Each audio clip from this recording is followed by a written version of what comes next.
ఏసైగా మేము చేయమనిలే. మీరు సువార్త ప్రకటించమని చెప్పింది. సర్వలోకానికి వెళ్ళి సువార్త ప్రకటించు. సువార్త ప్రకటించు పాదములు సుందరమైనవి, ధన్యమైనవి. సువార్త ప్రకటించమంటే నీ ఏడగబడితే ఆడిపిసుకునేందిరా?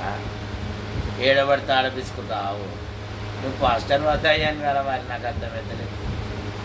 పాస్టర్ లక్ష్యమేనా రాడులు నిలబడతాడు? నాకు స్త్రీని పుట్టకుండా పురుషునికి మీరు మేలంటే నువ్వేంద్ర నిలబడితే ఆడిపించుకుంటాను. బైబిల్ పట్టుకొని డ్యాన్స్ చేస్తుడేంది? ఈ వ్యాపారం చేస్తుడేంది? దస్తులు అమ్ముకోండి, నూనె అమ్ముకోండి, పొర డబ్బుడు అందుకోండి, అభిషేకించిన పెన్నులు అమ్ముకోండి. ఇది అంతే ఏందిరా? క్రైస్తవులారా మేల్కొని మిమ్మల్ని మోసం చేస్తారు.